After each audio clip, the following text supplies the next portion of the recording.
أبز حلف عماوتي بمنجستي عبي تخرج تواهبوم عبيتي بروجكتات كم زي تسرح أمونيو منجستي أبهنس أتات توم بروجكتات زنبرة رائعة بز تغير قصري بزوسد سجومتي أب حصير أوان بروجكتات مخوان هاجر تربحيت مقبر كم زكال زرع اللؤيو أبز حز أوان أب كتم أديس أبابا وسخو أب استفل عليها كفالات هاجر ناس تسرحون أب مسرح زلون عبيتي بروجكتات نمسا هاجر أو ربحة قدوم كاب حزي أمر عايز أخلو يوم أب كتم أديس أبابا حدا تسرح زخونا نولدو تحسابي بزتا جبر ملكعو زسرح زلو بروجكت جم بحر وسخو بارك انطوطو باركي شجر باركي عندنا تنرئي نتا كتما إلوون هاجر زبركتو قدا قليل زبها لي خونن عند منقدنيا أديس أبابا سيجابا حدا تقعزي نابا أديس أبابا تأتو درجو زحلوها معرفي ركب أب كبابي سكايلايت عارفو بزح صحابتي كبابتات ريوم غادي خيليو فريندشيب بارك يونيتي انطوطو زي مسزازمة مزيوم كريقو يخيلو يوم أب كتمانا أزيوم وكباتن استفهلو مسحبات نابزحلنا يوم مالتيو مسبوش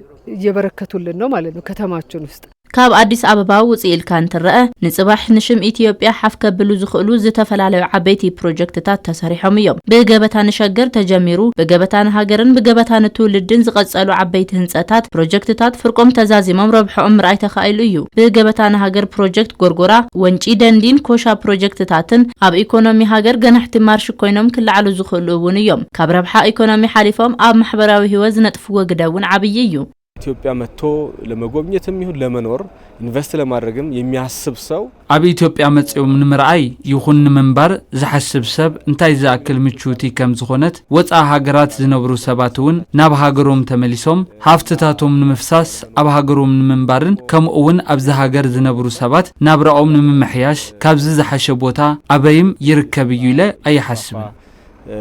ለመኖር በሚያስብበት ሰዓት ከዚህ የተሻለ ቦታ የትም ይገኛሉ ያላሰቡ እቶም ፕሮጀክትታት ንጽባህ ሃገር ከሳግሩ ዝኽእሉን ዘላቂ ተረባሕነት ህዝቢ ዘረጋግጹ ፕሮጀክትታት ከም ዝኾኑ ምርአይ አድላይ እዩ በፍላይ ድማ ኢትዮጵያ በተፈጥሮ ጸጋታት ዝተዓደለት ሃገር ከም ተምዃና ብዘፈር ቱሪዝም ሸራሪፍና ዘይመጠቃምና ዕቤት መሰረተ ልምዓታትና ንምንካዩ እዚ ሓደ አበርክቶ ከም ዘለዎ በተደጋጋሚ ዝለዓል ጉዳይ እዩ ነይሩ ኢትዮጵያ ኣብ ትካል ሕብራት መንግስታት ባህልን ሳይንስን ዩኔስኮ 16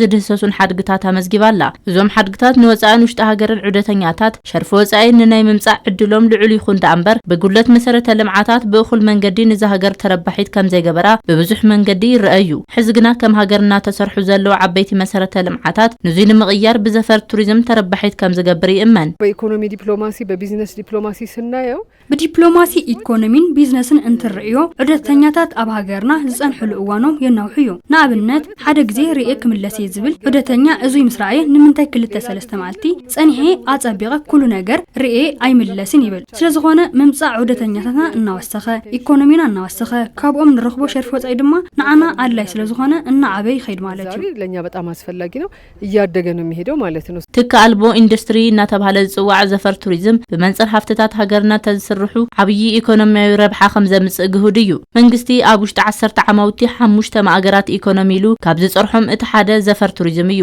ንዙይ ድማ ኣብ መሰረተ ልምዓታት ቱሪዝም ትኩረት ተዋሂብዎ ምስራሕን ብጽሬትን ብጽፈትን ተዛዚሞም ንመባጽሕቲ ዑደተኛታት ምቹ ኩነታትን ንምፍጣር ከምዝ ተሰርሑ መርአያ እንትኾኑ እዞም ፕሮጀክትታት ኣብ ዝሕዚ እዋን ዘለናሉ እዋን ዘፈረ ብዙሕ ረብሓ ከም ዘለዎ ተመላኺቱ በአሁኑ ሰዓት